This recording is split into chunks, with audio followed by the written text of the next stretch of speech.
Pelecehan seksual, terutama di dunia pendidikan, jelas merupakan sebuah kebiadaban yang tidak bisa ditoleran. Oleh karena itu, sesi kali ini saya sudah mengundang Pak Henry Gunawan, Ketua Komisi Perlindungan Anak Provinsi Banten. Siap. Ini Pak Henry ini sudah lama loh di Komisi Perlindungan Anak. Dia sudah paham sekali tentang. Ya, mudah-mudahan. Nah, pertanyaan pertama saya, Pak Henry sudah melakukan investigasi di SMA 4 terkait isu ini. Ya, kita sudah. Kalau sudah saya ingin langsung Siap. pada persoalan. Apa yang terjadi di SMA 4? Ini keresahan anak-anak yang itu sudah terjadi bertahun-tahun ternyata. Dari tahun berapa, Pak? Informasi yang kita dapat pernah terjadi di tahun 2000, di bawah tahun 2020 pernah ada terjadi. Artinya, tapi yang terakhir 5 tahun terakhir atau sudah 10 tahun terjadi? Sudah hampir sekitar 5 tahun terakhir. 5 tahun terakhir. Jadi ini yang kemudian kami temukan ternyata anak-anak sudah tidak lagi bisa menahan karena. Oke, Pak, tahan dulu. Siap. Kalau saya ingin Oke. dalam satu diksi yang jelas. Siap. Sudah terjadi sebuah kasus pelecehan seksual di antara siswa-siswa perempuan di SMA 4. Betul. Atau baru sebuah keresahan? Sudah terjadi. Bentuknya berbeda-beda. Ada yang bentuk verbal, ada yang bentuk secara fisik, pelecehan seksualnya, ada juga beberapa bentuk-bentuk lain termasuk intimidasi yang mengarah kepada pembungkaman. Dan semuanya korbannya adalah siswi? Ya, sejauh yang kemudian kami dampingi siswi. Ada berapa siswi yang korban? Kalau yang kemudian sudah didampingi sejauh ini sudah ada 6 ya? Ada 6. Dan ada berapa oknum yang terlibat? Nah, dari pengakuan korban yang itu sudah terindikasi sebagai terduga ada 2. Sejauh yang kemudian disampaikan. Jadi ada 1 korban dengan kemarin sudah melakukan pelaporan, sudah LP ke kepolisian, ke Polresta Serang Kota. Itu ada 1 korban melapor dengan 1 terduga pelaku, dan kemarin kami baru saja bertemu dengan korban yang lain. Yang itu mengaku dengan pelaku yang berbeda dengan yang dilaporkan. Artinya oknum-oknum ini adalah guru. Ya. Guru mata pelajaran apa saja, Pak? Ada guru pendidikan olahraga. Kemudian ada oknum guru di bidang pendidikan agama. Satu lagi. Dan ada 1 lagi itu kalau tidak salah, saya rada lupa ya, cuma yang kita ketahui 2 pelaku yang berbeda itu 2 pelaku itu. Nah, oknum ini kisaran usianya berapa? Usia oknumnya sekitar di rentang 35 sampai 45-an ya. Sudah termasuk dosen senior? Sudah guru senior dan mengajar lebih dari 10 tahun? Ya, sudah berkeluarga. Ya. Dan Bapak telusuri juga keluarga para oknum ini? Belum sampai ke sisi itu. Nah, Pak, pertanyaan kita agar masyarakat jelas. Yang dimaksud pelecehan dari mulai yang terindikasi mungkin pada tingkat yang rendah sampai yang mengkhawatirkan. Itu apa saja? Kalau kita mengacu kepada Undang-Undang Perlindungan Anak, ada pasal 81 dan pasal 82 terkait dengan kekerasan seksual terhadap anak. Pasal 82 itu ini terkait dengan pencabulan. Jadi kalau pencabulan itu seperti meremas, kemudian itu terjadi. Kalau yang kemudian kami dapatkan informasi dipeluk. Jadi dalam kasus yang ini kami temukan itu mengarah kepada pencabulan pasal 82. Tapi dari pengakuan salah satu korban yang kemudian kami temui kemarin, dia menyampaikan ada temannya yang menjadi korban dan kemungkinan besar mengarah kepada pasal 81 persetubuhan. Jadi ini yang kemudian kami lihat banyak korban yang tidak mau speak up menyampaikan. Pak, kalau dikategorisasi yang lemah kemudian sedang sampai pada persetubuhan, ada siap. berapa? Ya, kalau bentuk-bentuk kekerasan seksual ada beberapa jenis ya. Ada yang bentuknya ringan. Ringan itu seperti mereka. Jadi ini ada yang cukup detail itu ada di Undang-Undang TPKS. Di Undang-Undang TPKS cukup detail. Termasuk bentuknya itu salah satu yang bentuk ringan adalah kalau kita menyebutnya catcalling. Nah, dalam konteks di SMA 4 dalam kategori ringan berapa persen yang terjadi? Itu yang belum kami bisa jumlahkan karena banyak yang memang belum speak up secara langsung. Tapi yang kemudian kami dapatkan dari korban kemarin, si korban ini menyampaikan lebih dari 60% oknum guru, tidak bisa disebut oknum lagi akhirnya. 60% guru laki-laki melakukan bentuknya dari ringan sampai yang berat. Ini agak pusing saya membayangkannya. Itu 60% guru laki-laki terindikasi melakukan pelecehan seksual terhadap siswi-siswi di SMA 4. Waduh, terus presentasi di pelecehan seksual tingkat ringan? Yang tingkat ringan yang lebih banyak sebenarnya. Jadi ada. Maksud saya di tingkat sedang. Kalau di tingkat sedang itu sudah. Jadi kalau ringan tuh masih dalam bentuk verbal, kemudian ucapan-ucapan yang merendahkan. Seperti kalau anak-anak kemarin menyampaikan ada guru yang kemudian menyampaikan kalau ada anak yang disebut sebagai, mohon maaf, saya sebutkan ini.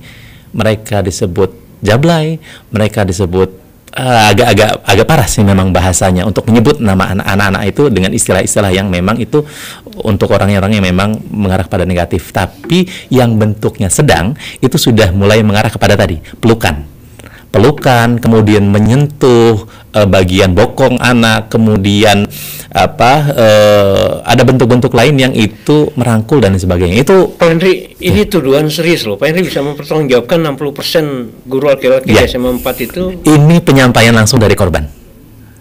Jadi tentu saja belum kami bisa verifikasi karena sejauh ini kami baru dapat dari satu sisi dan itu dari korban. Pak Henry sudah ketemu dengan kepala sekolah? Belum, tapi sudah ada tim yang memang ketemu langsung dengan kepala sekolah dari Komnas. Kalau peristiwa kehamilan siswi ada? Sejauh yang pelecehan seksual ini? Sejauh yang kemudian sampai ke kami belum. Belum ada? Belum. Tapi dalam konteks hubungan intim berapa persen yang terjadi? Belum bisa kami pastikan jumlahnya, tapi sudah ada indikasi mengarah ke sana. Oke. Pertanyaan saya, ini menyesakkan bagi orang tua, bagi masa depan pendidikan. Sebenarnya apa yang terjadi sehingga semua hal ini bisa terjadi? Yang pertama mungkin ada sebagian guru yang menormalisasi. Maksudnya? Jadi ketika ada ini yang kemudian disampaikan oleh korban. Jadi ketika ada kejadian yang itu bentuknya, jadi anak merasa bahwa dia mendapatkan kekerasan seksual. Si anak diajak. Jadi si anak dibayari untuk kegiatan-kegiatan sekolah, lalu harus kemudian menggantinya dengan, mohon maaf, ini pengakuan dari korban, si anak diajak untuk check-in di hotel oleh oknum guru itu. Tapi si anak nggak cerita ke orang tuanya. Nah, yang kemudian kami temukan, ada beberapa anak-anak yang menjadi korban ini terindikasi broken home. Orang tuanya berpisah, lalu anak tidak punya pegangan. Karena anak tidak punya pegangan, mereka tidak punya sosok ayah yang kemudian tempat mereka bercerita, sosok ibu, dan akhirnya mereka... Dan itu dimanfaatkan oleh guru. Ya, betul. Berapa siswa yang sudah memberikan pengaduan kepada Pak Henry sebagai Ketua Komnas Perlindungan Anak di Provinsi Banten? Yang kemudian benar-benar sudah terbuka, menyampaikan secara langsung satu. Tapi kemudian yang sudah melapor, jadi dalam kasus yang ini dilaporkan kepada Polresta Serang Kota, ini kasus yang berbeda dengan oknum guru yang berbeda. Nah, yang kemudian dapat bercerita dengan lugas dan speak up secara langsung, ini ada satu yang menyampaikan teman-temannya tidak berani sama sekali untuk berbicara. Kalau tadi Pak Henry bilang ada 60% guru laki-laki diduga terindikasi telah melakukan pencabulan terhadap siswi. Siswi di SMA 4 itu berapa persen yang terindikasi sudah menjadi korban? Kalau jumlah persentase mungkin belum sampai ke sana ya, cuma dari penyampaian yang disampaikan oleh korban ini seperti jadi keseharian dalam artian bentuk kekerasan dalam bentuk verbal itu jadi keseharian. Misalnya si korban menyampaikan kalau ada guru yang itu mengatakan kalau jangan ajak ngobrol si A. Si A itu mulutnya comel. Karena apa-apa cerita ke orang lain. Dan itu ada kaitannya dengan ada salah satu guru yang itu ya mendekati ya dengan bahasa-bahasa yang agak negatif. Dan ketika anak bercerita ke guru, nah ini yang kemudian saya coba sambungkan sedikit. Jadi karena anak itu merasa bahwa dia mendapatkan kekerasan dalam bentuk verbal, dan itu berulang-ulang kali, maka si anak melaporkan itu ke guru waktu itu, kepala sekolahnya. Dan pada saat dilaporkan, yang terjadi adalah si guru, kepala sekolah waktu itu, meminta anak menghapus konten-konten termasuk komunikasinya di depan guru-guru. Yang meminta itu kepala sekolah? Waktu itu ya. Artinya kepala sekolah terindikasi, diduga juga terlibat. Nah, ini yang kemudian kita lihat bisa jadi ini mengarah kepada obstruction of justice. Menghalang-halangi. Tapi saya ingin mendalami satu perkataan Pak Henry yang cukup mengkhawatirkan. Bahwa pelecehan ini tadi dibilang menjadi keseharian. Ya. Setidaknya secara verbal. Secara verbal. Pak Henry bisa bayangkan keseharian pencabulan secara verbal di SMA, di lembaga pendidikan setiap hari loh. Bisa jadi. Jadi ini yang kemudian akhirnya makanya kemudian kami coba untuk mendalami lebih lanjut karena ada beberapa wajah-wajah oknum guru yang itu dipublish di dalam akun yang kemudian memviralkan kejadian ini. Siswa yang memviralkan. Kami belum tahu siapa itu, siswa atau siswi atau memang alumni ya. Tapi itu terlihat secara di publik. Ada beberapa wajah-wajah oknum yang di-blur dan itu bisa diakses oleh siapapun. Oke. Nah, Pak Henry sudah juga mewawancarai para oknum guru? Sejauh ini belum. Karena kami sedang mencoba untuk memastikan berapa jumlah korban yang memang ada di sekolah tersebut. Itu dulu yang kami pastikan. Sejauh pengamatan Pak Henry, bagaimana guru-guru perempuan di situ? Nah, sayangnya ada satu oknum guru perempuan yang itu terindikasi, yang itu kemudian dipublish juga wajahnya oleh akun yang sempat viral ini. Nah, itu yang coba kita dalami lebih lanjut. Apakah memang ada indikasi memang mengarah ke sana atau memang tuduhan oleh para siswa. Tapi sejauh yang kemudian, karena lagi-lagi ini anak ketika meminta pertolongan mereka sudah tidak punya lagi celah untuk kemudian menyampaikan, karena dari yang disampaikan setiap kali mereka menyampaikan itu selalu saja dipatahkan. Terakhir kemarin beberapa kali itu yang kemudian sempat ramai, bahkan ada kepala sekolahnya sendiri waktu kemarin menyampaikan sekolah sudah bergerak, sekolah tidak diam saja, dan tugas TPPK kan sudah berjalan, sudah mendamaikan. Kami kaget mendengar itu. Tim PPK, tim pencegahan dan penanganan kekerasan di sekolah, ketika mendapatkan informasi ada kasus kekerasan seksual itu terjadi di sekolah, yang fungsinya memberikan rekomendasi kepada kepala sekolah untuk ada sanksi baik ringan, sedang maupun berat, itu mendorong untuk adanya damai, mediasi. Padahal dalam Undang-Undang TPKS jelas sekali pasal 23. Tim itu terdiri dari guru. Ya. Jadi tim PPK di sekolah itu wajib dibentuk di setiap sekolah. Jadi setiap sekolah sekarang wajib membentuk tim PPK. Itu amanat dari Permendikbud 46 2023. Tim itu terdiri dari guru laki-laki? Betul. Ada guru. Jadi tidak harus guru laki-laki atau perempuan, tapi ada guru. Guru laki-lakinya ada berapa? Kalau yang kemudian kita hitung itu ada 7.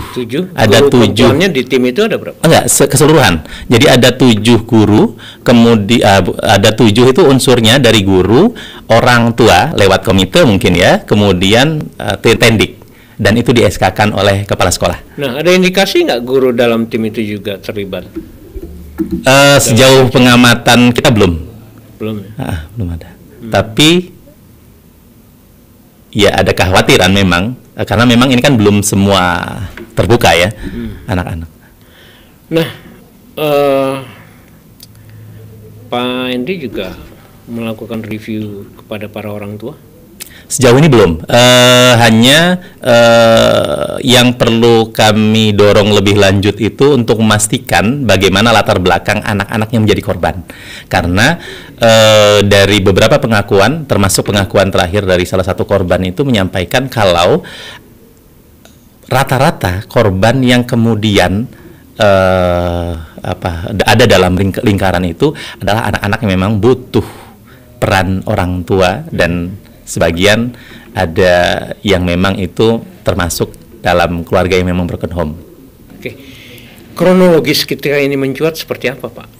Ya, awalnya memang kita dapatkan informasi itu dari sebuah akun di media sosial, di IG salah satunya, yang kemudian menyampaikan bahwa telah terjadi bukan hanya kekerasan seksual, tapi ada beberapa hal-hal lain yang di dalamnya, entah itu pungli dan lain sebagainya. Tapi akhirnya kami fokus ke kaitan kekerasan seksual. Nah, setelah itu kemudian kita dapatkan informasinya, maka teman-teman dari Komnas Anak mencoba menelusuri. Memang agak sulit karena ini akun yang memang anonim ya, dan memang sejauh ini belum bisa dipertanggungjawabkan akun itu. Tapi yang kemudian setelah kita dapatkan informasi ada salah satu korban. Nah, ini rekan-rekan dari UPTD yang kemudian bergerak, UPTD PPA, termasuk juga dari Polresta Serangkota lewat unit PPA-nya, itu datang secara langsung ke lokasi, lalu memastikan apakah ada korban yang berani speak up, dan ada satu korban yang berani speak up dan melaporkan itu. Korban yang berani speak up ini statusnya masih jadi pelajar di SMA 4? Informasi terakhir sih sudah alumni karena kejadian yang di 2023. Nah, pertanyaan berikutnya yang menurut saya agak penting, korban-korban yang tidak berani speak up ini posisinya sudah alumni atau masih siswa? Artinya mereka ada kekhawatiran, ada intimidasi, ada tekanan. Dalam konteks itu apa yang bisa diberikan Komnas Perlindungan Anak untuk mereka bisa terlindungi, kemudian bisa bicara? Ya, yang pertama tentu saja perlu ada investigasi secara mendalam. Ini yang kemudian kami mendorong. Tim PPK di sekolah itu ketika tidak bisa menyelesaikan, seharusnya ada rujukan lewat Satgas PPKSP. Satgas PPKSP itu dibentuk lewat SK Gubernur, dan itu ada banyak sekali pejabat-pejabat di dalamnya, lewat Kabid, SMA, SMK, dan sampai turunan ke bawahnya. Nah, itu yang sedang kami dorong untuk melakukan investigasi lebih lanjut. Nah, termasuk Dindik ternyata sudah masuk untuk melakukan investigasi. Tapi kemudian karena ini memang paralel prosesnya, tentu saja ketika ditemukan ada indikasi pelakunya lebih dari satu, maka yang perlu dilakukan oleh banyak sekali lembaga-lembaga hari ini memastikan bahwa anak atau siswa yang ada di sana dalam keadaan aman. Karena kalau kemudian ada indikasi pelakunya lebih dari satu, yang kita khawatirkan ini akan ada upaya-upaya untuk menekan. Tapi secara eksplisit Pak Andy sudah bilang pelakunya lebih dari satu. Ya, karena satu korban yang itu melapor lewat LP di kepolisian dengan korban yang kami temui kemarin, 2 oknum pelaku yang berbeda. Maka kami berani menyatakan kalau terduga pelakunya lebih dari satu. Lebih dari satu. Ya. Jumlah guru laki-laki di sana ada berapa orang? Wah, itu belum kita dapatkan angkanya memang. Ya. Nah, kemudian ketika ini mencuat, gitu, apa yang menjadi kesimpulan Pak Henry terhadap SMA 4 sebagai sebuah institusi pendidikan, dan apa kesimpulan Pak Henry terhadap performance guru di sana, 2, dan yang 3, apa pendapat Pak Henry tentang kepala sekolah sebagai penanggung jawab dari lembaga pendidikan itu? Ya, pertama dari sisi sekolahnya terlebih dahulu. Dari sisi sekolah tentu saja sekolah harus, dalam hal ini tentu saja karena memang ada salah satu hak anak itu adalah hak mendapatkan pendidikan. Tapi dari sisi pendidikan ini tentu saja yang aman dan nyaman untuk anak-anak, maka sekolah harusnya menjadi ruang aman bagi anak-anak. Tapi kalau kemudian sekolah tidak bisa memberikan ruang aman itu, maka ada yang salah dalam proses kegiatan belajar mengajar di sekolah itu. Itu dari sisi sekolahnya. Kemudian maka seharusnya sekolah bisa didorong untuk salah satunya memenuhi indikator-indikator sekolah ramah anak. Jadi hari ini setiap sekolah didorong untuk menjadi sekolah ramah anak yang itu punya kemampuan untuk memastikan anak ada di posisi aman dan nyaman dalam proses kegiatan belajar mengajar. Nah, dari sisi proses kegiatan belajar mengajar yang dilakukan oleh guru, nah ini yang kemudian kami perlu mendorong tentu saja, dan juga akan melakukan investigasi lebih lanjut, memastikan laporan yang disampaikan oleh salah satu korban yang itu menyampaikan kalau terduga pelakunya bukan hanya satu. Apakah itu memang tuduhan? Tentu saja perlu kita klarifikasi lebih jauh. Tapi suara anak-anak adalah suara kejujuran, dan kita semua percaya itu. Kalau kemudian kita tidak percaya kepada apa yang disampaikan anak-anak, lalu ketika anak-anak meminta pertolongan, anak-anak akan berpegang pada siapa? Nah, kami khawatir ini terjadi bukan hanya oleh satu oknum guru saja. Nah, yang ketiga dari sisi kepala sekolah, kami lihat sepertinya Bapak Kepala Sekolah tidak kemudian benar-benar memahami bagaimana proses penanganan terkait dengan kasus-kasus yang itu adalah sifatnya kekerasan seksual. Artinya bisa dibilang tidak bertanggung jawab atau gimana? Bisa jadi, karena ada indikasi upaya yang dilakukan oleh kepala sekolah dengan memediasi ini berarti ada upaya untuk tidak meneruskan. Pak Henry melihat kepala sekolah juga terindikasi melakukan dugaan pencabulan? Sejauh ini tidak. Sejauh ini tidak. Sejauh ini tidak. Kemudian bagaimana, ini menjadi satu pertanyaan publik juga, bagaimana menjamin investigasi yang akan dilakukan itu berjalan secara maksimal dan anak-anak tetap aman? Ya, Komnas Perlindungan Anak adalah bagian dari Satgas PPKSP di tingkat provinsi. Jadi harapan kami tentu saja lewat Dinas Pendidikan yang memang salah satu bagian dari Satgas PPKSP itu ada banyak sekali unsur-unsur lain, ada Dinas Pemberdayaan Perempuan Pelindung Anak, kemudian ada Dinas Sosial dan sebagainya, itu masuk dalam Satgas PPKSP untuk kemudian menginvestigasi lebih lanjut. Tidak perlu kemudian dibuat Satgas baru, tapi ada indikasi dibuat Satgas baru.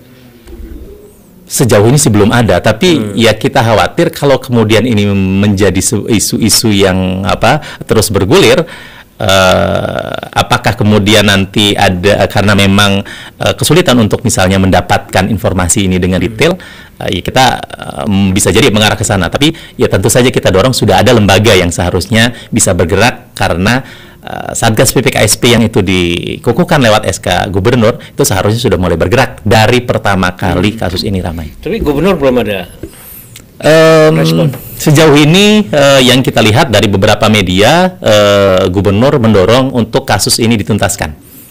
Sejauh ini. Langkah konkretnya seperti apa untuk dituntaskan dari Gubernur?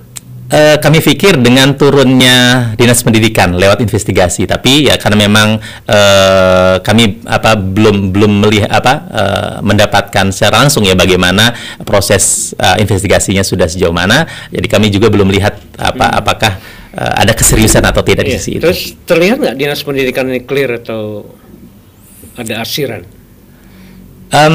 Dari persoalan. Kami harap tentu saja tidak ya. Kami harap tentu saja apa tidak. Yang dilihat? Sejauh ini sih belum ada. Jadi belum ada indikasi mereka berpihak ya dengan pihak sekolah. Tapi ya tentu saja kita berharap langkah yang dilakukan itu tentu saja lagi-lagi berkeadilan dan berpihak pada anak. Target Pak Henry dari Lembaga Komnas HAM Perlindungan Anak, berapa lama kasus ini akan tuntas? Karena kasus ini sudah mulai bergulir kaitan dengan hukumnya, maka tentu saja kami mendorong agar ketika sudah terpenuhi unsur-unsur alat buktinya, maka harapan kami ini bisa naik ke tahap selanjutnya, tahap 2. Nah, kalau kemudian sudah sampai ke tahap itu, maka upaya lebih lanjut untuk memastikan ini akan jadi lebih terlihat. Target-target berapa lama, kemudian termasuk juga harapan kami ada korban-korban yang ini dilindungi agar mereka berani untuk bersuara. Nah, ada metode tersendiri nggak dari Komnas Perlindungan Anak bagaimana mereka berani untuk bersuara? Ya, sejauh ini kami tentu saja mengapresiasi ada upaya yang dilakukan oleh UPTD PPA di Serang ya, di Kota Serang, yang itu menempatkan anak yang melapor ini di rumah aman. Maksudnya rumah aman? Ditempatkan di tempat yang memang tidak ada yang jauh dari tekanan, intimidasi. Ini kan yang kita khawatirkan ketika artinya tidak di SMA 4 itu. Ya, betul. Jadi mereka dan tidak ada upaya untuk menonaktifkan dulu guru-guru yang terindikasi? Kita dapat informasi sudah ada satu yang dinonaktifkan. Hanya satu? Hanya satu. Dari 60% yang diduga? Ya, dari laporan korban. Dari yang disampaikan korban. Artinya kasus ini berkelindan dengan perilaku buruk guru dan perilaku korupsi dalam rangka menghilangkan kasus-kasus ini. Kita belum lihat ke arah sana ya, karena memang kita benar-benar fokus. Henry kan tadi bilang kasus-kasus ini coba ditutupi dengan membiayai mereka untuk. Oh enggak, itu kasusnya berbeda. Jadi mereka ditawarkan untuk ini salah satu contohnya. Jadi dari pengakuan korban, si anak ini ada kegiatan di luar sekolah yang itu kemudian dibayarkan oleh salah satu oknum guru. Lalu si anak ini diminta untuk gantinya hayu nginep di gitu. Jadi bukan diiming-imingi, tapi ini salah satu bentuk dari kekerasan seksual berbasis verbal yang itu terjadi pada anak-anak. Oke, saya ingin Pak Henry menggambarkan SMA 4 dengan satu kata. Apa kira-kira? Mengkhawatirkan. Mengkhawatirkan. Sahabat, saya pikir dalam hati yang paling dalam Pak Henry lebih dari sekedar mengkhawatirkan. Dan saat ini kita semua berharap kasus ini tuntas dan yang bersalah bisa dihukum, dikembalikan citra SMA 4 sebagai lembaga pendidikan yang punya marwah pendidikan. Dan sebelum itu tuntas, kita mungkin hanya bisa teriak, Pak Dedi, masukkan guru-guru ini ke jurang, bukan lagi ke barak. Terima kasih. Assalamualaikum warahmatullahi wabarakatuh. Waalaikumsalam warahmatullahi wabarakatuh.